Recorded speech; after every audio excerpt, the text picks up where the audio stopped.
दोस्तों नमस्कार। ये है मार्गदर्शन फॉर सिविल सर्विसेज। मैं अनुराग चौधरी। दोस्तों आज की वीडियो में प्रस्तुत है समसामयिक घटना चक्र द्वारा प्रकाशित पर्यावरण एवं पारिस्थितिकी का प्रथम भाग। इस वीडियो का निर्माण आगामी प्रतियोगिता परीक्षाओं को ध्यान में रखकर किया गया है और इस वीडियो को बनाने का एक उद्देश्य यह भी है कि यदि आप किसी ऐसे काम में व्यस्त हैं या फिर किसी यात्रा में हैं जहां पर किताब से अध्ययन नहीं किया जा सकता है तो आप ईयरफोन या हेडफोन के माध्यम से इसको रिवाइज कर सकते हैं। तो आइए शुरू करते हैं आज की वीडियो पर्यावरण एवं पारिस्थितिकी भाग 1। दोस्तों आज की वीडियो का पहला प्रश्न है, सतत विकास लक्ष्य 2017 के सूचकांक में भारत का स्थान कौन सा है? तो ये स्थान है दोस्तों 116वां स्थान है। सतत विकास लक्ष्य 2017 के सूचकांक में भारत का स्थान। तो CSE की state of environment in figures 2019 report के अनुसार ये जो सूचकांक है, सूचकांक में स्थान है 2030 तक सतत विकास लक्ष्य हासिल करने में भारत का स्थान 116वां है। तो सतत विकास लक्ष्य 2019 की रिपोर्ट के अनुसार भी 2030 तक सतत विकास लक्ष्य हासिल करने में भारत का स्थान 116वां है। अगला प्रश्न है, वर्षा की मात्रा निर्भर करती है? तो ये वायुमंडल की नमी या आर्द्रता पर वर्षा की मात्रा निर्भर करती है। जलमंडल, स्थल मंडल, जैव मंडल तथा जीनोम में से पृथ्वी का सर्वाधिक बृहद पारिस्थितिकी तंत्र कौन सा है? तो दोस्तों जैव मंडल पृथ्वी का सर्वाधिक बृहद पारिस्थितिकी तंत्र है। अगला प्रश्न है, नेशनल ग्रीन ट्रिब्यूनल यानी NGT की भारत सरकार द्वारा स्थापना कब की गई थी? NGT नेशनल ग्रीन ट्रिब्यूनल की स्थापना भारत सरकार द्वारा वर्ष 2010 में की गई थी। पर्यावरण से क्या अभिप्राय है? तो दोस्तों भूमि, जल, वायु, पौधों एवं पशुओं की प्राकृतिक दुनिया जो इनके चारों ओर अस्तित्व में है, उन संपूर्ण दशाओं का योग जो व्यक्ति को एक समय बिंदु पर घेरे हुए होती है और भौतिक, जैविकीय तथा सांस्कृतिक तत्वों की अंतःक्रियात्मक व्यवस्था जो अंतः संबंधित होती है, ये सभी पर्यावरण से इसका अभिप्राय होता है। अगला प्रश्न है, पृथ्वी पर पाए जाने वाले भूमि, जल, वायु, पेड़ पौधों तथा जीव जंतुओं का समूह जो हमारे चारों ओर है सामूहिक रूप से क्या कहलाता है? तो आप जानते हैं दोस्तों पृथ्वी पर पाए जाने वाले भूमि, जल, वायु, पेड़ पौधों एवं जीव जंतुओं का समूह जो हमारे चारों ओर है सामूहिक रूप से पर्यावरण या एनवायरनमेंट कहलाता है।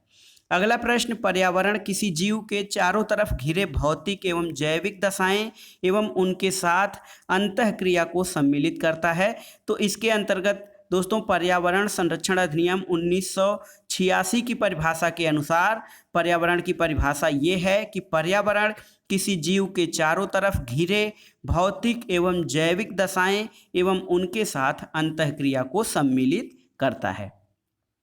अगला प्रश्न देखते हैं, पर्यावरणीय सुरक्षा का संबंध किससे नहीं है?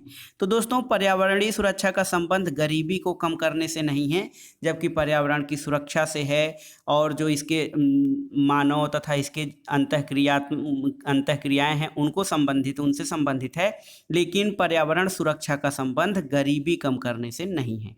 अगला प्रश्न है, भारत में पर्यावरण संरक्षण अधिनियम कब पारित हुआ? 1986। वर्ष 1986 में पर्यावरण संरक्षण अधिनियम पारित हुआ था। पर्यावरण किससे बनता है? एक प्रश्न है दोस्तों, पर्यावरण बनता है तो पर्यावरण जीवीय घटकों, भू आकृतिक घटकों और अजैव घटकों, इन तीनों से ही पर्यावरण का निर्माण होता है।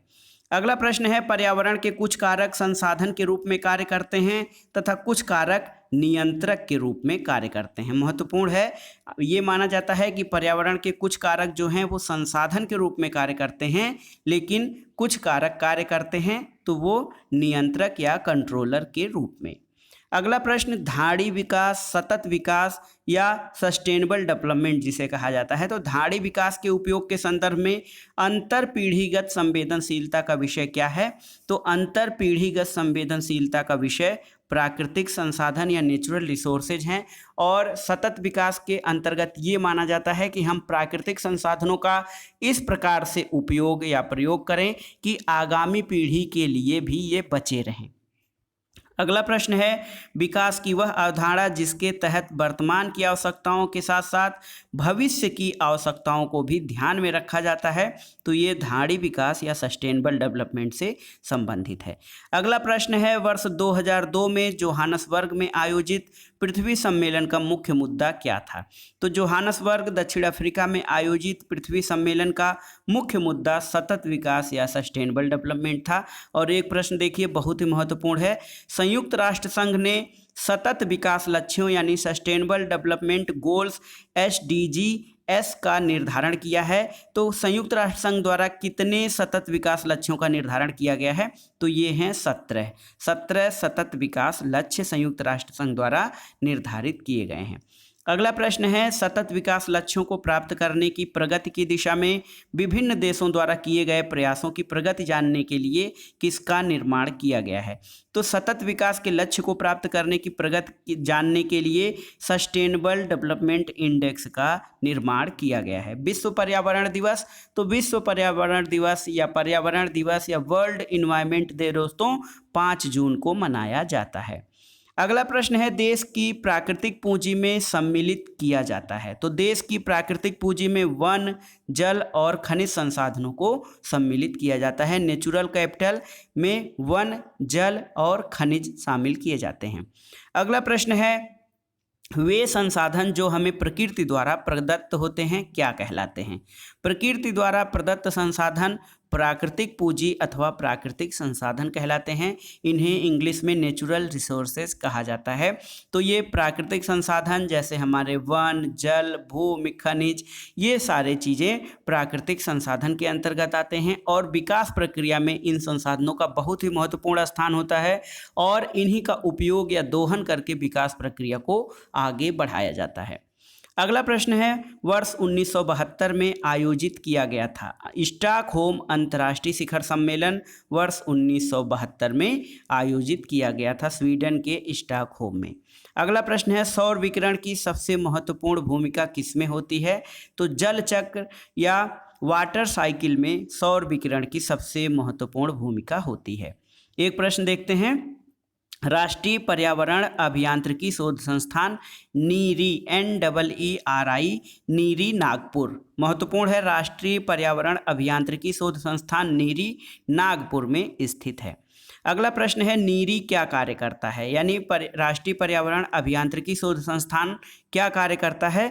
तो ये दोस्तों विज्ञान एवं प्रौद्योगिकी मंत्रालय के अधीन ये काम करता है कि किस प्रकार से पर्यावरण को सुरक्षित किया जा सकता है, इसको कम से कम हानि कैसे, अधिकतम हानि को कैसे रोका जा सकता है। इस दिशा में राष्ट्रीय पर्यावरण अभियांत्रिकी शोध संस्थान कार्य करता है और ये विज्ञान एवं प्रौद्योगिकी मंत्रालय के अधीन ये कार्य करता है। अगला प्रश्न है, सतत विकास के लिए क्या आवश्यक है? तो दोस्तों सतत विकास या सस्टेनेबल डेवलपमेंट के लिए जो चीज़ें आवश्यक हैं उनमें मुख्य रूप से जैव विविधता का संरक्षण, प्रदूषण का निरोध एवं नियंत्रण तथा निर्धनता को घटाना, ये सब सतत विकास के लिए बहुत ही जरूरी हैं। अगला प्रश्न है, पृथ्वी शिखर सम्मेलन का आयोजन किया गया था। तो पृथ्वी शिखर सम्मेलन का आयोजन ब्राजील के रियो डी जेनेरियो में किया गया था, जिसको रियो पृथ्वी सम्मेलन भी कहा जाता है। अगला प्रश्न है, संयुक्त राष्ट्र संघ द्वारा पर्यावरण एवं सतत विकास पर पहला पृथ्वी शिखर सम्मेलन कब आयोजित किया गया था? वर्ष 1992 में रियो डी जेनेरियो ब्राजील में संयुक्त राष्ट्र संघ द्वारा पर्यावरण एवं सतत विकास पर पहला शिखर सम्मेलन यानी पहला पृथ्वी सम्मेलन या अर्थ समिट आयोजित किया गया था। अगला प्रश्न है, पृथ्वी सम्मेलन में 21वीं सदी के लिए पर्यावरणीय विकास के लिए कार्यक्रम निर्धारित किए गए थे। इन कार्यक्रमों को क्या नाम दिया जाता है? तो दोस्तों इन कार्यक्रमों का नाम एजेंडा 21 था। रियो 20 घोषणा पत्र का शीर्षक क्या था? The future we want. The future we want, भविष्य जो हम चाहते हैं, रियो 20 घोषणा पत्र का शीर्षक था। पृथ्वी के चारों ओर गैसों के समूह को क्या कहते हैं? तो इसे हम वायुमंडल कहते हैं। पृथ्वी के चारों ओर गैसों के समूह को। वायु क्या है? तो दोस्तों वायु एक मिश्रण है इसके अलावा देखिए nitrogen 78%, oxygen 21%, argon 0.93%, carbon dioxide 0.038% इत्यादि में से गैसें कहाँ पाई जाती हैं। ये जो गैसें हैं ये कहाँ पाई जाती हैं, तो दोस्तों उपर्युक्त गैसें वायुमंडल यानी एटमॉस्फेयर में पाई जाती हैं। नोबल गैसों से वह गैस जो वायु में नहीं पाई जाती है वो कौन सी होती है, तो वो है रेडान गैस। ये वायु में नहीं पाई जाती है। रेडान एक नोबल उत्कृष्ट या निकृष्ट गैस कही जाती है। अगला प्रश्न है वातावरण में सर्वाधिक प्रतिशत किसका है, तो नाइट्रोजन गैस का सर्वाधिक प्रतिशत है जो लगभग 78% पाई जाती है। यदि पृथ्वी पर पाई जाने वाली वनस्पतियां पेड़ पौधे समाप्त हो जाएंगे तो किस गैस की कमी हो जाएगी। दोस्तों जो हमारी पृथ्वी पर पाई जाने वाली वनस्पतियां या पेड़ पौधे हैं ये कार्बन डाइऑक्साइड के सहयोग से ऑक्सीजन उत्सर्जित करती हैं, तो इसलिए यदि वनस्पतियां समाप्त हो जाएं तो ऑक्सीजन की कमी हो जाएगी। अगला प्रश्न है वह कार्य जो पेड़ पौधों का नहीं है, तो वो है वायु प्रदूषण। वायु प्रदूषण पेड़ पौधों का कार्य नहीं है, जबकि पेड़ पौधे वायु को शुद्ध करते हैं और उसकी गुणवत्ता को बढ़ाते हैं। अगला प्रश्न है पृथ्वी के कार्बन चक्र में कार्बन डाइऑक्साइड जुड़ती है, तो वो श्वसन के द्वारा जुड़ती है, जैव पदार्थों के अपक्षय के द्वारा तथा ज्वालामुखी क्रियाओं के द्वारा। पृथ्वी का जो कार्बन चक्र है या कार्बन साइकिल है उसमें कार्बन डाइऑक्साइड श्वसन के द्वारा जुड़ती है, जैव पदार्थों के अपक्षय द्वारा और ज्वालामुखी क्रियाओं के द्वारा। अगला प्रश्न है कार्बन पृथ्वी पर बहुत सारी अवस्था में पाया जाता है, यह अपने मूल रूप में किस में पाया जाता है, तो दोस्तों कार्बन अपने मूल रूप में ग्रेफाइट एवं हीरा में पाया जाता है। पृथ्वी के कार्बन चक्र में कार्बन डाइऑक्साइड की मात्रा को नहीं बढ़ाता है, तो कौन सा जो प्रक्रिया है वो पृथ्वी के कार्बन चक्र में कार्बन डाइऑक्साइड की मात्रा को नहीं बढ़ाता है, तो वो है प्रकाश संश्लेषण या फोटोसिंथेसिस। ये पृथ्वी के कार्बन चक्र में कार्बन डाइऑक्साइड की मात्रा को नहीं बढ़ाता है, जबकि प्रकाश संश्लेषण में हरे पौधे सूर्य की प्रकाश की उपस्थिति में वायुमंडल में उपस्थित कार्बन डाइऑक्साइड और जल की मदद से ये ग्लूकोज और ऑक्सीजन का निर्माण करते हैं। इसलिए प्रकाश संश्लेषण से ऑक्सीजन की मात्रा बढ़ती है, कार्बन डाइऑक्साइड की नहीं, यानी कार्बन डाइऑक्साइड की मात्रा को नहीं बढ़ाता है। अगला प्रश्न है अपक्षय का विचार किससे संबंधित है, तो अपक्षय एक प्राकृतिक क्रिया है जो चट्टानों को सूक्ष्म कणों में विभक्त करती है। अपक्षय एक प्राकृतिक क्रिया है जो चट्टानों को सूक्ष्म कणों में विभक्त करने का कार्य करती है। अगला प्रश्न देखते हैं दोस्तों, पर्यावरण एवं पारिस्थितिकी खंड से जो अगला प्रश्न है हमारा, विश्व मौसम विज्ञान संगठन का मुख्यालय कहाँ है, तो ये जेनेवा में है विश्व मौसम विज्ञान संगठन का मुख्यालय। विश्व मौसम विज्ञान अभिसमय यानी वर्ल्ड मेटीरियोलॉजिकल कन्वेंशन कब लागू हुआ था, 23 मार्च 1950 को विश्व मौसम विज्ञान अभिसमय लागू हुआ था। UNEP United Nations Environment Programme का मुख्यालय कहाँ स्थित है, तो ये नैरोबी दक्षिण कोरिया में स्थित है UNEP का मुख्यालय। अगला प्रश्न देखते हैं, संयुक्त राष्ट्र पर्यावरण कार्यक्रम UNEP United Nations Environment Programme की स्थापना कब हुई थी, वर्ष 1972। बहुत ही महत्वपूर्ण है, 1972 में संयुक्त राष्ट्र पर्यावरण कार्यक्रम की स्थापना हुई थी। UNEP का पूर्ण रूप क्या है दोस्तों, तो UNEP का पूर्ण रूप है यूनाइटेड नेशंस इन्वायरमेंट प्रोग्राम यानी संयुक्त राष्ट्र पर्यावरण कार्यक्रम। EPA का पूर्ण रूप क्या है, इन्वायरमेंट प्रोटेक्शन एजेंसी।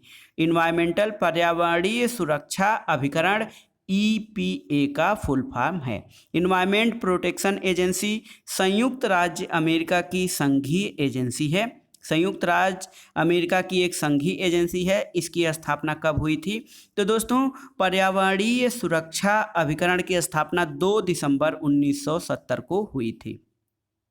NEA से क्या आशय है, national environment authority. National environment authority इसका NEA का पूर्ण रूप है। ग्रीन पीस इंटरनेशनल का मुख्यालय कहाँ स्थित है, एम्स्टर्डम नीदरलैंड में ग्रीन पीस इंटरनेशनल का मुख्यालय है। ग्रीन पीस इंटरनेशनल दोस्तों क्या है, तो यह एक गैर सरकारी पर्यावरण संस्था है। इको मार्क किन भारतीय उत्पादों को दिया जाता है, ऐसे उत्पाद जो पर्यावरण के प्रति मैत्रीपूर्ण हों उन्हें इको मार्क दिया जाता है। अगला प्रश्न है, ब्यूरो ऑफ इंडियन स्टैंडर्ड द्वारा 1991 से क्या दिया जा रहा है? तो ब्यूरो ऑफ इंडियन स्टैंडर्ड द्वारा 1991 से इको मार्क प्रमाण पत्र दिया जा रहा है। इको मार्क प्रमाण पत्र किसके द्वारा दिया जाता है? ब्यूरो ऑफ इंडियन स्टैंडर्ड द्वारा 1991 से इको मार्क प्रमाण पत्र दिया जा रहा है। इको मार्क उन भारतीय उत्पादों को दिया जाता है जो पर्यावरण के प्रति मैत्रीपूर्ण हो और ये कम से कम पर्यावरण को नुकसान पहुंचाते हों। अगला प्रश्न है, पर्यावरण अनुकूलन उपभोक्ता उत्पादों को चिन्हित करने के लिए सरकार ने कौन सा कार्यक्रम आरंभ किया है? तो ये है इको मार्क, और इसके द्वारा ऐसे उत्पादों की पहचान की जाती है जो पर्यावरण अनुकूल उपभोक्ता उत्पाद हैं। धाड़ी कृषि या सस्टेनेबल एग्रीकल्चर का क्या अर्थ है दोस्तों? तो सतत कृषि धाड़ी विकास की तरह एक धाड़ी कृषि का भी अवधारणा है। इसमें भूमि का इस प्रकार प्रयोग कि उसकी गुणवत्ता लगातार बनी रहे, उसे धाड़ी विकास कहते हैं। इसमें मुख्य रूप से बायो फर्टिलाइजर्स का प्रयोग, जैव कीटनाशकों का प्रयोग, यानी रासायनिक जो पदार्थ हैं उनके प्रयोग से बचा जाता है और जैविक कृषि को इसमें वरीयता दी जाती है।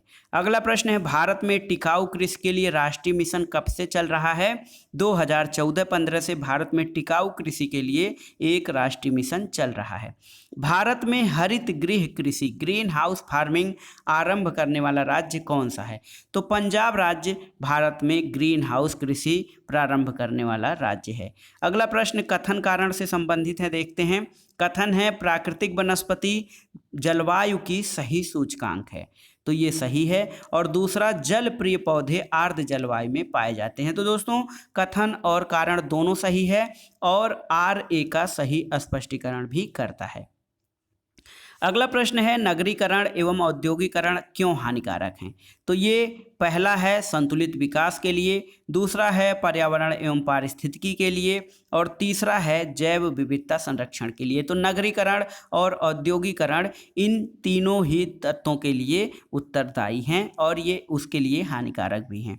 अगला प्रश्न है, राष्ट्रीय हरित न्यायाधिकरण अधिनियम 2010 भारतीय संविधान के जिस प्रावधान के अनुरूप अधिनियमित हुआ था कौन सा है? तो ये राष्ट्रीय हरित न्यायाधिकरण जो है ये 2010 में जिन प्रावधानों के अनुरूप अधिनियमित हुआ था वो था स्वस्थ पर्यावरण के अधिकार, दूसरा है कि स्वस्थ पर्यावरण के अधिकार के अनुरूप, और दूसरा कि अनुच्छेद 21 के अंतर्गत जीवन के अधिकार का ये अंग माना जाता है कि सभी को स्वस्थ पर्यावरण, स्वच्छ वायु, जल ये मिलता रहे, और इसी प्रावधान के अनुरूप राष्ट्रीय हरित न्यायाधिकरण की स्थापना हुई है।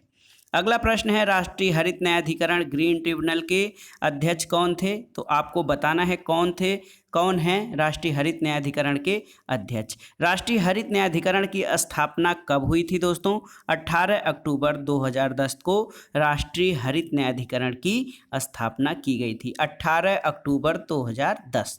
हरित विकास यानी ग्रीन डेवलपमेंट पुस्तक के लेखक कौन हैं? WM Adams. WM Adams green development या हरित विकास पुस्तक के लेखक हैं। अगला प्रश्न है दोस्तों, आमतौर पर समाचारों में आने वाला Rio+20 सम्मेलन क्या है? तो Rio+20 धाड़ी विकास यानी सस्टेनेबल डेवलपमेंट पर संयुक्त राष्ट्र का एक सम्मेलन है। अगला प्रश्न है, Rio+20 धाड़ी विकास पर संयुक्त राष्ट्र सम्मेलन का लघु नाम है। यह सम्मेलन जून 2012 में कहाँ संपन्न हुआ था? तो Rio+20 धाड़ी विकास पर जो संयुक्त राष्ट्र का सम्मेलन है दोस्तों ये जून 2012 में रियो डी जेनेरियो ब्राज़ील में आयोजित हुआ था। पृथ्वी सम्मेलन +5 कहाँ आयोजित हुआ? तो दोस्तों पृथ्वी सम्मेलन सबसे पहले 1992 में आयोजित हुआ था। पृथ्वी सम्मेलन +5 इसका मतलब ये 1997 में आयोजित किया गया था। अगला प्रश्न है, 23 से 27 जून 1997 के मध्य संयुक्त राष्ट्र महासभा ने एक विशेष बैठक का आयोजन किया था जो Rio+5 या पृथ्वी +5 के नाम से जाना जाता है। ये कहाँ आयोजित किया गया था? तो ये न्यूयॉर्क में आयोजित किया गया था। अगला प्रश्न है, विकास की वह अवधारणा जिसके अंतर्गत वर्तमान की आवश्यकताओं के साथ साथ भविष्य की आवश्यकताओं को भी ध्यान में रखा जाता है, ये है धाड़ी विकास या सस्टेनेबल डेवलपमेंट। अगला प्रश्न है, वैज्ञानिकों, अर्थविदों, सिविल सेवकों तथा व्यवसायियों की एक संस्था जो मानवता के समक्ष उपस्थित होने वाली चुनौतियों के समाधान के लिए सुझाव देती है। ये है क्लब ऑफ रोम संस्था। अगला प्रश्न है, अर्थ समिट या पृथ्वी शिखर सम्मेलन स्टॉकहोम सम्मेलन की 20वीं वर्षगांठ मनाने के लिए आयोजित किया गया। इसमें सम्मिलित देशों ने धाड़ी विकास के लिए एक कार्रवाई योजना स्वीकृत की थी, जिसका नाम था एजेंडा 21। अगला प्रश्न है, कई प्रतिरोपित पौधे इसलिए नहीं बढ़ते हैं क्योंकि प्रतिरोपण के दौरान अधिकांश मूल रोम नष्ट हो जाते हैं। अगला प्रश्न है दोस्तों, मूल रोम की कोशिका भित्ति मुख्यतः किससे बनी होती है? तो मूल रोम की कोशिका भित्ति सेलुलोज से बनी होती है। मूल रोम मृदा से चिपके होते हैं, किसके कारण? पैक्टिन के कारण। और पर्यावरण अपकर्ष से क्या अभिप्राय होता है? पर्यावरण अपकर्षण से अभिप्राय है कि पर्यावरणीय गुणों का पूर्ण रूप से निम्नीकरण, मानवीय क्रियाकलापों के विपरीत परिवर्तन लाना और पारिस्थितिकी भिन्नता के परिणाम स्वरूप पारिस्थितिकीय असंतुलन, ये सब पर्यावरण अपकर्षण से संबंधित हैं। अगला प्रश्न है, पर्यावरण संतुलन के संरक्षण से क्या संबंधित है? तो वन नीति कार्यक्रम या वन नीति, पर्यावरण सुरक्षा अधिनियम 1986 और औद्योगिक तथा शिक्षा नीति, ये सब पर्यावरण संतुलन के संरक्षण से संबंधित हैं। अगला प्रश्न देखते हैं दोस्तों, जैव विविधता पर अभिसमय एवं जलवायु परिवर्तन पर संयुक्त राष्ट्र ढांचा अभिसमय के लिए वित्तीय क्रिया विधि के रूप में क्या काम करता है? तो इसके लिए कार्य करता है भूमंडलीय पर्यावरण सुविधा यानी जियोग्राफिकल इन्वायरमेंट फैसिलिटी। ये जैव विविधता पर अभिसमय एवं जलवायु परिवर्तन पर संयुक्त राष्ट्र ढांचा अभिसमय के लिए वित्तीय क्रिया विधि के रूप में कार्य करता है। ये है भूमंडलीय पर्यावरण सुविधा। अगला प्रश्न है, वैश्विक पर्यावरण सुविधा यानी ग्लोबल इन्वायरमेंटल फैसिलिटी की स्थापना कब की गई थी? तो रियो अर्थ समिट या रियो पृथ्वी सम्मेलन 1992 के दौरान वैश्विक पर्यावरण सुविधा की स्थापना की गई थी। UNFCCC के तहत अल्प विकसित देशों को अल्प विकसित देशों से निधि उपलब्ध कराता है। अल्प विकसित देशों को अल्प विकसित देश निधि उपलब्ध कराता है, यानी उसको GEF या ग्लोबल इन्वायरमेंट फैसिलिटी कहा जाता है। अगला प्रश्न है, विशिष्ट जलवायु परिवर्तन निधि the special climate change fund SCCF की स्थापना कब की गई थी? तो COP कॉन्फ्रेंस ऑफ पार्टीज 7 की बैठक मराकेश से प्राप्त निर्देशों के आधार पर विशिष्ट जलवायु परिवर्तन निधि की स्थापना की गई थी। एक प्रश्न है दोस्तों, पालची माड़ा जो पर्यावरण की अपार क्षति के कारण चर्चा में था, कहाँ पे है? पलाची माड़ा दोस्तों केरल में स्थित है। अगला प्रश्न है, पर्यावरण सुरक्षा अधिनियम EPA को अन्य किस नाम से जाना जाता है? इसे अम्ब्रेला एक्ट या छाता विधान के नाम से भी जाना जाता है। पर्यावरण सुरक्षा अधिनियम EPA को छाता विधान या अम्ब्रेला एक्ट के नाम से भी जाना जाता है। एक प्रश्न है दोस्तों, वर्ष 1972 में स्टॉकहोम में आयोजित संयुक्त राष्ट्र के प्रथम मानव पर्यावरण सम्मेलन के निर्णयों को कार्यान्वित करने के उद्देश्य से भारत सरकार ने क्या पारित किया था? तो इसके लिए भारत सरकार ने पर्यावरण संरक्षण अधिनियम 1986 पारित किया था। एक क्वेश्चन, जेनेटिक इंजीनियरिंग अनुमोदन समिति का गठन किसके अधीन किया गया है? जेनेटिक इंजीनियरिंग अप्रूवल कमेटी का गठन पर्यावरण संरक्षण अधिनियम 1986 के अधीन किया गया है। दोस्तों एक प्रश्न, जेनेटिक इंजीनियरिंग अनुमोदन समिति का नाम बदल दिया गया है। आनुवांशिक इंजीनियरिंग अनुमोदन समिति शब्दों के स्थान पर जहां कहीं वे आते हैं कौन से शब्द रखे जाएंगे? तो इसका नाम जेनेटिक इंजीनियरिंग अप्रेजल कमेटी यानी आनुवांशिक इंजीनियरिंग आकलन समिति इसका नाम कर दिया गया है। पहले इसका नाम जेनेटिक इंजीनियरिंग अनुमोदन समिति था, अब आकलन समिति हो गया है।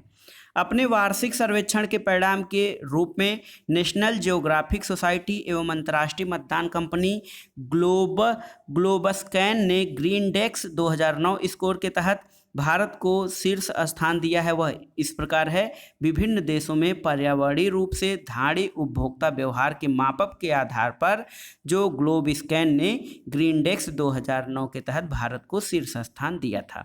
भारत में कृषि के पर्यावरण अनुकूल दीर्घस्थायी विकास के लिए जो रणनीति है वो है मिश्र सस्यन, कार्बनिक खादों का प्रयोग, नाइट्रोजन यौगिकीकरण पौधे और कीट प्रतिरोध्य सस्य किस्में। तो ये भारत में कृषि पर्यावरण अनुकूल सस्टेनेबल विकास के लिए जो रणनीति है उसके अंतर्गत मिश्र यानी मिश्रित खेती, कार्बनिक खादों का प्रयोग, नाइट्रोजन यौगिकीकरण वाले पौधे और कीट प्रतिरोधक सस्य किस्मों का भारत के लिए कृषि पर्यावरण अनुकूल दीर्घव्यापी विकास के लिए आवश्यक है। अगला प्रश्न है प्राकृतिक कृषि का अन्वेषक कौन है? तो जो नेचुरल फार्मिंग है उसके जो खोजकर्ता हैं वो मसानोबू फुकुओका है। मसानोबू फुकुओका है दोस्तों प्राकृतिक कृषि के आविष्कारक। पर्यावरण संरक्षण के लिए ग्रीन आर्मी को प्रारंभ करने वाला देश कौन सा है? तो ऑस्ट्रेलिया ने सबसे पहले पर्यावरण संरक्षण के लिए ग्रीन आर्मी का गठन किया है। अगला जो चैप्टर है दोस्तों पर्यावरण एवं पारिस्थितिकी में वो पारिस्थितिकी चैप्टर है। इसके अंतर्गत आने वाले प्रमुख प्रश्नों को आइए देखते हैं। 10% नियम किससे संबंधित है? बहुत ही महत्वपूर्ण है। 10% रूल किससे संबंधित है? तो ऊर्जा का खाद्य के रूप में एक पोषी स्तर से दूसरे पोषी स्तर तक पहुंचने से 10% नियम संबंधित है। जीव से जैवमंडल तक जैविक संगठन का सही क्रम क्या है? तो जीव से जैवमंडल तक जैविक संगठन का सही क्रम है पहले स्थान पर जनसंख्या, फिर समुदाय, फिर पारिस्थितिकी तंत्र, उसके बाद भूदृश्य। अगला प्रश्न है स्वपोषी या स्वपोषण स्तर को उत्पादन को क्या कहा जाता है? स्वपोषी या स्वपोषण स्तर पर उत्पादन को प्राथमिक उत्पादकता या प्राइमरी प्रोडक्टिविटी कहा जाता है। अगला प्रश्न है परपोषी या परपोषण स्तर के उत्पादन को संदर्भ में क्या आता है? तो ये है द्वितीयक उत्पादकता या सेकेंडरी प्रोडक्टिविटी। एक पारिस्थितिकी तंत्र में ऊर्जा की मात्रा पोषण स्तर से अन्य स्तर में स्थानांतरण के पश्चात क्या होता है? तो ये घटती है। एक पारिस्थितिकी तंत्र में ऊर्जा की मात्रा को एक पोषण स्तर से दूसरे स्तर के स्थानांतरण में ये घट जाती है। अगला प्रश्न है कुछ कारणों से यदि तितलियों की जाति की संख्या में बड़ी गिरावट होती है तो इसके जो संभावित परिणाम हो सकते हैं वो कौन कौन से होते हैं? तो पहला है कुछ पौधों के परागण पर प्रतिकूल प्रभाव पड़ता है। दूसरा कारण है इसके कारण बर्रों, मकड़ियों और पक्षियों की कुछ प्रजातियों की समष्टि में गिरावट हो सकती है। अगला प्रश्न है पारिस्थितिकी पारस्परिक संबंधों का अध्ययन है किसके? तो पारिस्थितिकी दोस्तों जीव और वातावरण के बीच पारिस्थितिकी इसके पारस्परिक संबंधों का अध्ययन है। अगला प्रश्न जीव विज्ञान की एक शाखा जिसमें जीव समुदायों तथा उनके वातावरण के मध्य पारस्परिक संबंधों का अध्ययन किया जाता है उसे पारिस्थितिकी कहा जाता है। अर्नेस्ट हैकल ने पारिस्थितिकी शब्द का प्रयोग किया था। तो दोस्तों अर्नेस्ट हैकल ने सबसे पहले पारिस्थितिकी शब्द यानी इकोलॉजी का प्रयोग किया था। वो किस नाम से किया था? ओकोलॉजी, OIKOLOGIE, ओकोलॉजी के नाम से अर्नेस्ट हैकल ने सबसे पहले पारिस्थितिकी शब्द का प्रयोग किया जाता है। ओकोलॉजी को ही अब हम इकोलॉजी कहते हैं। अगला प्रश्न है जीवधारियों के कार्बनिक और अकार्बनिक वातावरण और पारस्परिक संबंधों के अध्ययन को पारिस्थितिकी अथवा पारिस्थितिकी विज्ञान कहते हैं। यह किसने बताया था? तो ये अर्नेस्ट हैकल ने बताया था। अगला प्रश्न बहुत ही महत्वपूर्ण है पारिस्थितिकी प्रकृति की संरचना एवं प्रक्रिया का अध्ययन है। यह किसने कहा था? Eugene Odum. ओडम ने कहा था कि पारिस्थितिकी प्रकृति की संरचना एवं प्रक्रिया का अध्ययन है। अगला प्रश्न है सर्वप्रथम पारिस्थितिकी तंत्र यानी इकोसिस्टम की संकल्पना को किसने प्रस्तावित किया था? 1935 में एजी टांसले ने सबसे पहले पारिस्थितिकी तंत्र या इकोसिस्टम की संकल्पना को समझाया था। अगला प्रश्न है पारिस्थितिकी तंत्र की विचारधारा को बायोसिनोसिस तथा माइक्रोकास्म किसने कहा था? कार्ल मेबियस तथा फोर्ब्स ने पारिस्थितिकी तंत्र की विचारधारा को बायोसिनोसिस तथा माइक्रोकास्म कहा था। अगला प्रश्न है प्रकृति की एक कार्यात्मक इकाई यानी फंक्शनल यूनिट के रूप में किसे जाना जाता है? तो पारिस्थितिकी तंत्र को प्रकृति की एक कार्यात्मक इकाई के रूप में जाना जाता है। अगला प्रश्न देखते हैं पारिस्थितिकी तंत्र में संबंध में सही कथन कौन कौन से हैं? तो पहला है पारिस्थितिकी तंत्र किसी निश्चित स्थान, समय, इकाई के समस्त जीवों तथा भौतिक पर्यावरण का प्रतिनिधित्व करता है। यह एक कार्यशील इकाई है और इसकी अपनी उत्पादकता होती है। ये पारिस्थितिकी तंत्र के संबंध में सही कथन है। अगला प्रश्न है पारिस्थितिकी तंत्र के विषय में सही क्या नहीं है? तो यह एक बंद तंत्र होता है। पारिस्थितिकी तंत्र के विषय में ये सही नहीं है। पारिस्थितिकी तंत्र एक खुला तंत्र और इसमें ऊर्जा का प्रवाह होता है और संबंध अंतर संबंध होते हैं। यह एक बंद तंत्र नहीं होता है। अगला प्रश्न है पारितंत्र या इकोसिस्टम शब्द का सर्वोत्कृष्ट वर्णन क्या है? तो जीवों का समुदाय के साथ ही वह पर्यावरण जिसमें वे रहते हैं उसे पारितंत्र या इकोसिस्टम कहा जाता है। अगला प्रश्न है किसी क्षेत्र के सभी जीवधारी तथा वातावरण में उपस्थित अजैव घटक संयुक्त रूप से किसका निर्माण करते हैं? तो वो संयुक्त रूप से पारितंत्र का निर्माण करते हैं। कृत्रिम पारितंत्र, तो खेत दोस्तों, खेत कृत्रिम पारितंत्र का उदाहरण है और ये धान का खेत या खेत कृत्रिम पारिस्थितिकी तंत्र का उदाहरण है। अगला प्रश्न है घास स्थल, वन तथा मरुस्थल किसके उदाहरण हैं? स्थलीय पारिस्थितिकी तंत्र के उदाहरण हैं घास स्थल, वन और मरुस्थल। झील, नदियां और समुद्र किस में आते हैं? तो झील, नदी और समुद्र जलीय पारिस्थितिकी तंत्र के अंतर्गत आते हैं। और एक प्रश्न, किसी निश्चित क्षेत्र में प्राणियों की संख्या की सीमा जिसे पर्यावरण समर्थन कर सकता है क्या कहलाता है? तो ये वहन क्षमता कहलाता है। ये किसी निश्चित क्षेत्र में प्राणियों की संख्या जिसे पर्यावरण समर्थन कर सकता है उसे पर्यावरण की वहन क्षमता कहते हैं। अगला प्रश्न है बिना पर्यावरण की रुकावट के प्रजनन की क्षमता क्या कहलाती है? तो उसे जैविक विभव या बायोटिक पोटेंशियल कहा जाता है, बिना पर्यावरण की रुकावट के प्रजनन की क्षमता को। अगला प्रश्न है एक पद जो केवल जीव द्वारा ग्रहण किए गए दिक् स्थान का ही नहीं बल्कि जीवों के समुदाय में उसकी कार्यात्मक भूमिका का भी वर्णन करता है, उसे पारिस्थितिकी कर्मता कहते हैं। ऐसा पद जो केवल जीव द्वारा ग्रहण किए गए दिक् स्थान का ही नहीं बल्कि जीवों के समुदाय में उनकी फंक्शनल भूमिका को भी वर्णन करता है, पारिस्थितिकी कर्मता कहा जाता है। अगला प्रश्न है पृथ्वी के सर्वाधिक क्षेत्र पर फैला हुआ पारिस्थितिकी तंत्र कौन सा है? तो सामुद्रिक पारिस्थितिकी तंत्र पृथ्वी के सर्वाधिक क्षेत्रफल पर फैला हुआ है। यह पृथ्वी के समस्त क्षेत्र पे के 3/4 भाग पर फैला हुआ है, इसलिए सामुद्रिक जो पारिस्थितिकी तंत्र है इसे सबसे बड़ा पारिस्थितिकी तंत्र कहा जाता है। अगला प्रश्न है पृथ्वी पर विद्यमान जलमंडल यानी हाइड्रोस्फीयर में समुद्री जल कितना होता है? तो पृथ्वी पे विद्यमान जलमंडल का लगभग 97% भाग ये समुद्री जल होता है। अगला प्रश्न है समुद्री जल में सर्वाधिक व्याप्त लवण कौन सा है? तो सोडियम क्लोराइड NaCl या साधारण नमक जो है वो समुद्री जल में सर्वाधिक मात्रा में पाया जाता है। अगला प्रश्न है पारिस्थितिकी संतुलन बनाए रखने में क्या मदद करता है? वनारोपण, वर्षा जल प्रबंधन और जैवमंडल भंडार पारिस्थितिकी संतुलन बनाए रखने में मदद करता है। अगला प्रश्न है वन्यजीव संरक्षण एवं पर्यावरण में व्याप्त प्रदूषण का निवारण किसके लिए मददगार होता है? तो वन्यजीव संरक्षण एवं पर्यावरण में व्याप्त प्रदूषण का निवारण पर्यावरणीय संतुलन बनाए रखने में बहुत ही मददगार होता है। अगला प्रश्न है भारत में पारिस्थितिकी असंतुलन का प्रमुख कारण क्या है? तो वनोन्मूलन, औद्योगिकरण और नगरीकरण ये भारत में पारिस्थितिकी असंतुलन का प्रमुख कारण है और वह कार्य जिसे पारिस्थितिकी संतुलन बिगड़ता है तो वो है वृक्षों का काटना या अधिक मात्रा में वृक्षों की कटाई से पारिस्थितिकी संतुलन बिगड़ता है। अगला प्रश्न देखते हैं पारिस्थितिकी तंत्र या इकोसिस्टम में उच्चतम पोषण स्तर का स्थान किसे प्राप्त है?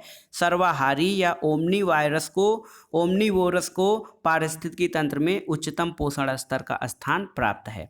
पारिस्थितिकी तंत्र का एक जीवीय संगठन क्या नहीं है? तो वायु पारिस्थितिकी तंत्र का जीवी संगठन नहीं है। पारिस्थितिकी निकाय में ऊर्जा का प्राथमिक स्रोत आप जानते हैं सूर्य या सौर ऊर्जा पारिस्थितिकी निकाय में ऊर्जा का प्राथमिक स्रोत है।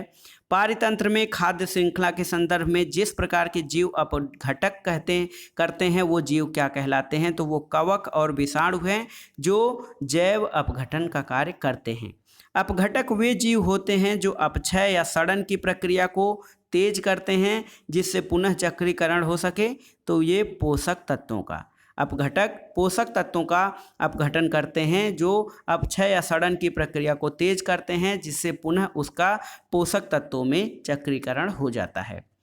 अगला प्रश्न है दोस्तों, निर्जीव कार्बनिक तत्वों का कार्बनिक यौगिकों में कौन तोड़ता है? तो निर्जीव कार्बनिक तत्वों को कार्बनिक यौगिकों में अपघटक तोड़ते हैं और सूक्ष्म जीवों की एक विस्तृत किस्म जैसे फफूंद, जीवाणु, गोल क्रीम, प्रोटोजोआ और केंचुआ किसकी भूमिका निभाते हैं? ये सभी अपघटकों की भूमिका निभाते हैं। प्राथमिक उपभोक्ता दोस्तों चींटी और हिरण जो हैं ये प्राथमिक उपभोक्ता हैं। और एक प्रश्न देखिए, किसी खाद्य श्रृंखला में मुख्यतः प्राथमिक उपभोक्ता की श्रेणी में कौन आता है? शाकाहारी प्राणी। शाकाहारी प्राणी किसी खाद्य श्रृंखला में प्राथमिक उपभोक्ताओं की श्रेणी में आते हैं। अपघटक या डीकम्पोजर तथा प्राथमिक उपभोक्ता दोनों की ही श्रेणी में कौन आती है? चींटी। चींटी अपघटक भी है और प्राथमिक उपभोक्ता दोनों की श्रेणी में शामिल है। वे जीवधारी जो अपना भोजन प्राथमिक उत्पादों जैसे हरे पौधों से प्राप्त करते हैं क्या कहलाते हैं? उन्हें प्राइमरी कंज्यूमर या प्राथमिक उपभोक्ता कहा जाता है।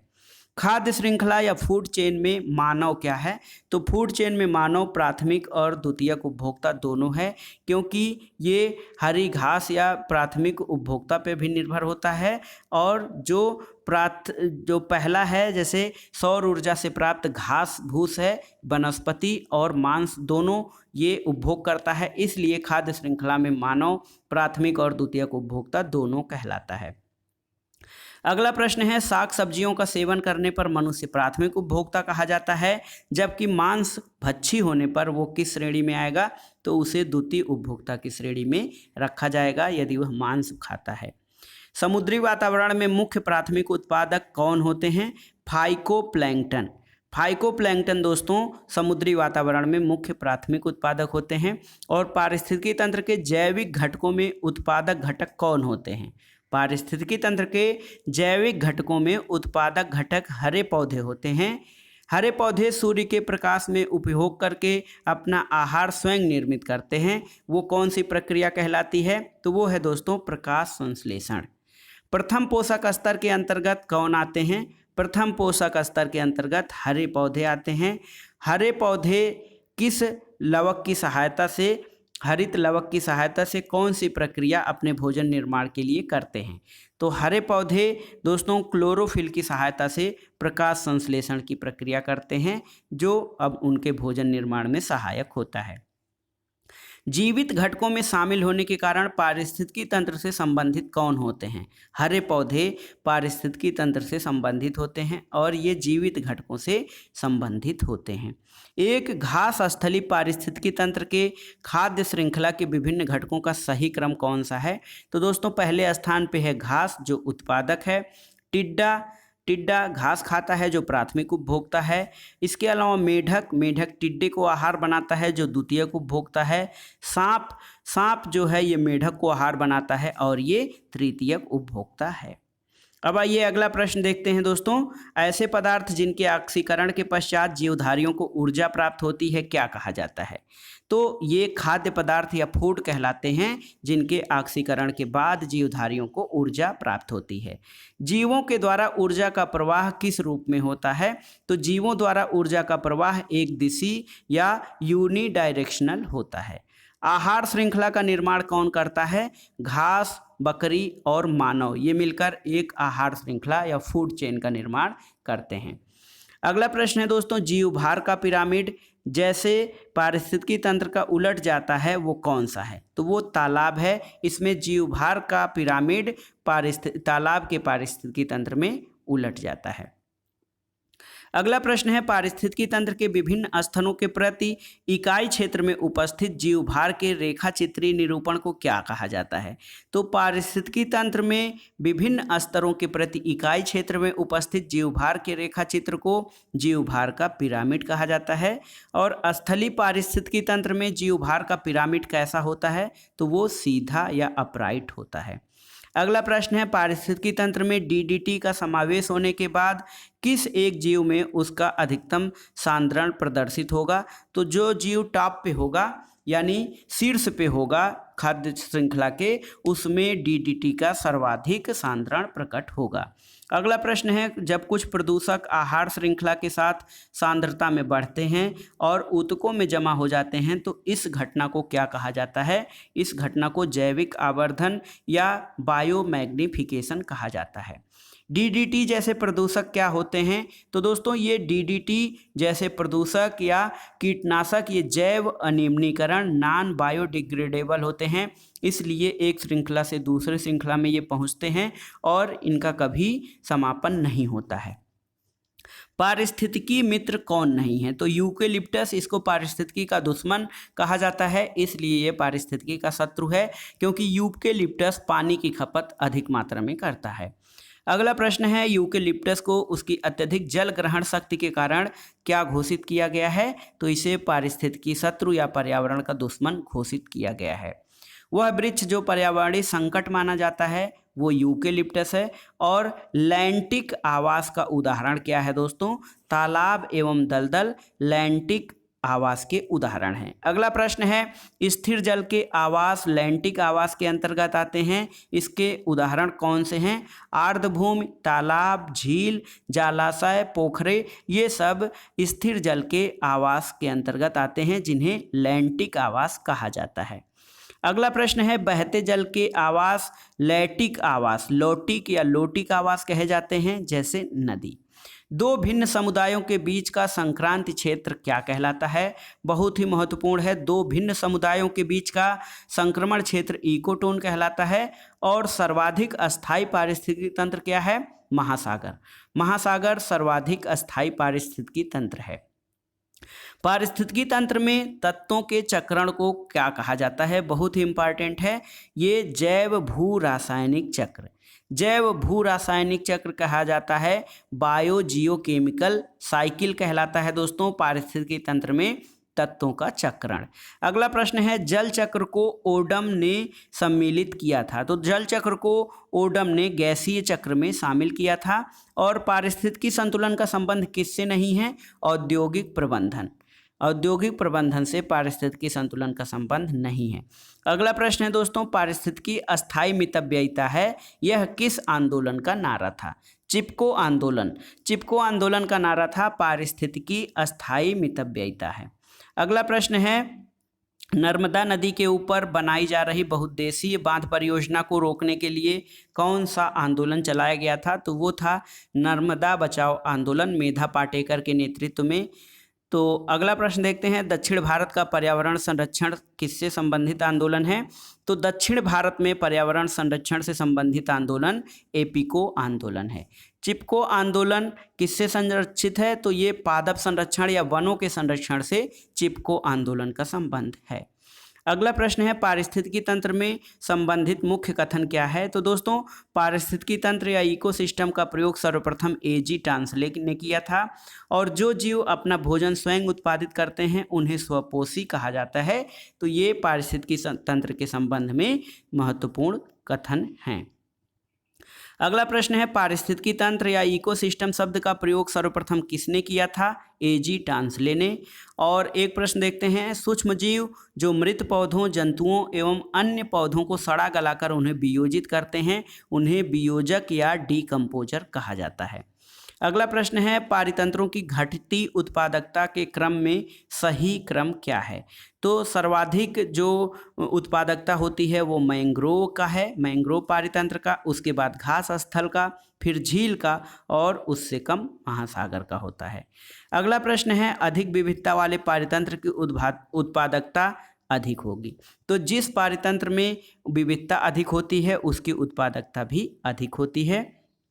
और एक देखिए, खाद्य श्रृंखला उस क्रम का निर्देशन करती है जिसमें जीवों को एक श्रृंखला से एक दूसरे के आहार द्वारा होती है पोषित।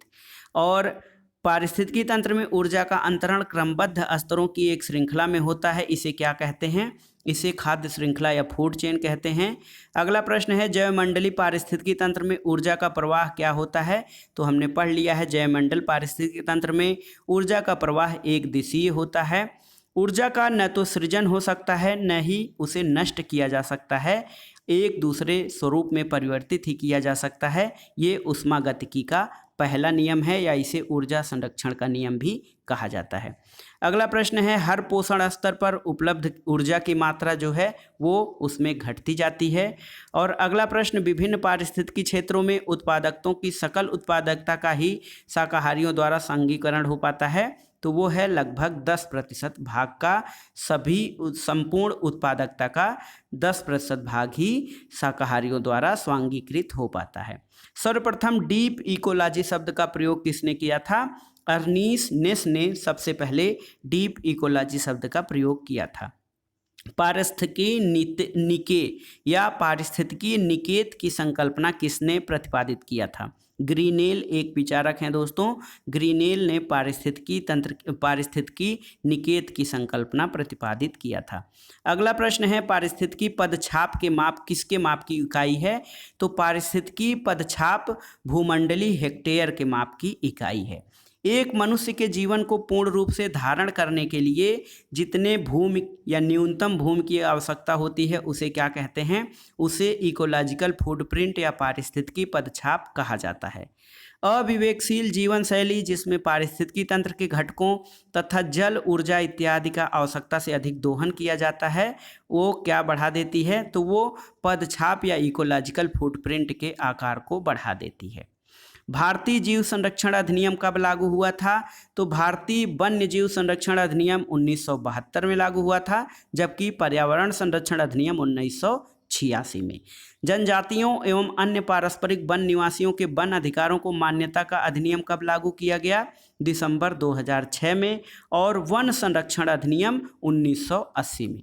तो वन्य जीव संरक्षण अधिनियम 1972 में, पर्यावरण संरक्षण अधिनियम 1986 में, जनजातियों एवं अन्य पारंपरिक वन निवासियों के वन अधिकारों का अधिनियम 2006 में और वन संरक्षण अधिनियम 1980 में लागू हुआ था।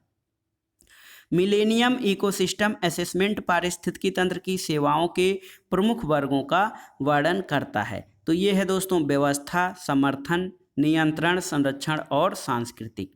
अगला प्रश्न है, वह जो एक समर्थन सेवा है, यह है पोषक चक्रण और फसल परागण, यह एक समर्थन सेवा है। अगला प्रश्न है, एक साधारण समुद्री आहार श्रृंखला का सही क्रम क्या है? तो ये है डायटम, क्रस्टेशियाई शाकाहारी उपभोक्ता और हैरिंग ये मांसाहारी उपभोक्ता है। जैव वानिकी या बायोनॉमिक्स या जैव वानिकी के संबंध में सही कथन क्या है? तो इसमें सही कथन है, यह पारिस्थितिकी का पर्याय है और यह प्राकृतिक तंत्रों में मूल्य पर बल देता है जो मानव तंत्रों को प्रभावित करते हैं। अगला प्रश्न है दोस्तों, जैव वानिकी अर्थात बायोनॉमिक्स शब्द बायो तथा नॉमिक्स शब्दों से मिलकर बना है। बायो का तात्पर्य जीव या जीवन से, जबकि नॉमिक्स का ग्रीक का कथन नॉमस से उत्पन्न होता है जिसका अर्थ है नियम या ला। बायोनॉमिक्स शब्द का शाब्दिक अर्थ क्या है? तो बायोनॉमिक्स का अर्थ होता है जीवन के नियम। अगला प्रश्न है, किसी जल निकाय में घनत्व प्रवणता को क्या दर्शाती है? तो इसे पिक्नोक्लाइन कहा जाता है। किसी जल निकाय में लवणता प्रदर्शित करने को क्या कहा जाता है? हैक्लोक्लाइन। और किसी जल निकाय में गहराई के साथ तापमान परिवर्तन करने को थर्मोक्लाइन कहा जाता है। तो जल निकाय में घनत्व प्रवणता पिक्नोक्लाइन, जल निकाय में लवणता हैक्लोक्लाइन और हैलोक्लाइन, और किसी जल निकाय में गहराई के साथ तापमान में परिवर्तन थर्मोक्लाइन कहा जाता है। अगला प्रश्न है, पारितंत्र उत्पादकता के संबंध में समुद्री अपवाह क्षेत्र इसलिए महत्वपूर्ण होते हैं क्योंकि ये समुद्री उत्पादकता को बढ़ाते हैं। किस तरह से? पोषकों को सतह पर लाकर।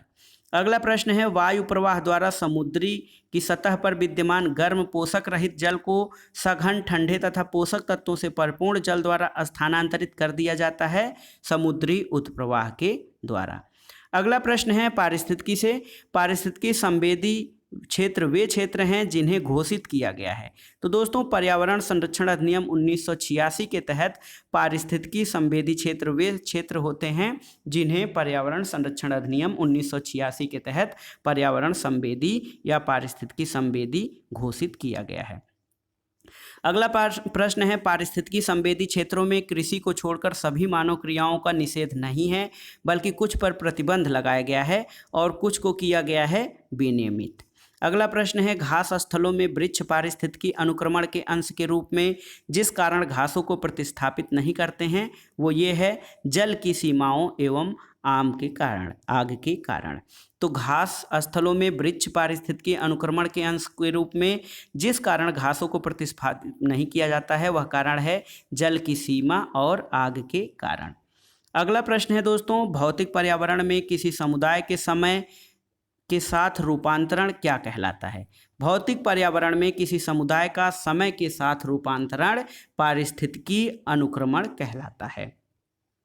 जैविक अनुक्रमण की प्रावस्थाओं का सही क्रम क्या है? तो जैविक अनुक्रमण जो होता है उसकी अवस्थाओं का सही क्रम है नग्नीकरण, प्रवास, आस्थापन, प्रतिक्रिया और स्थिरीकरण। अगला प्रश्न है, वर्ष 1916 में पौधों की विभिन्न प्रजातियों का अध्ययन किया तथा अनुक्रमण की सर्वमान्य परिभाषा किसने दी थी? F Clement. एफ क्लीमेंट ने वर्ष 1916 में पौधों की विभिन्न प्रजातियों का अध्ययन किया तथा अनुक्रमण यानी सक्सेशन की सर्वमान्य परिभाषा दी थी। और पारिस्थितिकी के चैप्टर के अंतर्गत अंतिम प्रश्न है दोस्तों, वह प्राकृतिक विधि जिसके अंतर्गत एक ही निहित तथा निश्चित स्थान पर एक विशेष समूह दूसरे समूह द्वारा विस्थापित हो जाता है क्या कहलाता है? वो अनुक्रमण कहलाता है। तो दोस्तों आपने पहले पार्ट में पर्यावरण एवं पारिस्थितिकी के पहले पार्ट में देखा विभिन्न प्रकार की संधियां, संगठन और पर्यावरण से संबंधित संस्थाएं कौन कौन सी हैं, इसके अलावा पारिस्थितिकी। अब आगे पार्ट 2 में हम जैव विविधता से आगे कंटिन्यू करेंगे। वीडियो कैसा लगा हमें कमेंट बॉक्स में ज़रूर बताइएगा। वीडियो को लाइक करें, शेयर करें और इस चैनल मार्गदर्शन फॉर सिविल सर्विसेज को सब्सक्राइब अवश्य करें। वीडियो देखने के लिए धन्यवाद। नमस्कार।